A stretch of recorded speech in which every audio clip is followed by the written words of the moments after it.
Hoe houden we corona zo lang mogelijk uit het dorp? Dat was de vraag die bewoners uit Broek in Waterland zichzelf stelden.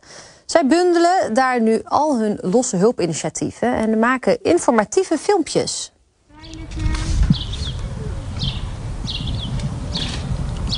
Wat ben je aan het doen?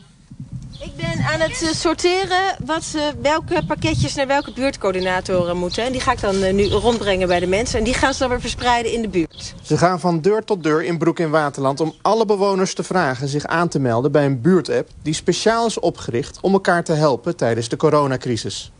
Er was al veel hulp in het dorp, maar de bedoeling is om dat te bundelen in 21 buurtjes, zodat de hulp nog beter en persoonlijker wordt. Wij hebben vorige week ook al briefjes in de bus gedaan om mensen erop te attenderen dat we hulp kunnen bieden. En nu wordt het centraal geregeld in Broek, dus daar doen we graag aan mee. Waarom hebben jullie hiervoor gekozen en niet voor Facebook of gewoon de buurtapp? Niet iedereen zit op Facebook. En zo kun je ook de mensen bereiken die niet op Facebook zitten of helemaal niet op een app of digitaal zijn. Ik weet wel van mijn directe buren wat er een beetje aan de hand is en wie is. Maar niet iedereen weet dat. En zo kunnen we toch iedereen verzamelen. Er zijn natuurlijk ook heel veel mensen die met vragen zitten, die bang zijn of angstig zijn of niet meer boodschappen willen doen.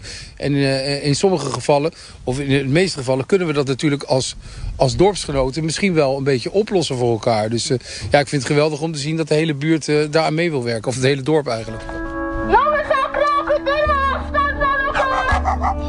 Ook hebben creatievelingen in het dorp de koppen bij elkaar gestoken en komen met een informatiefilm waarbij opgeroepen wordt om 1 opblaaskrokodil afstand te houden en wordt een dokter uit het dorp geïnterviewd. Er is bijvoorbeeld al 1 iemand besmet in de Broek en Waterland en die ligt op dit moment op de intensive care.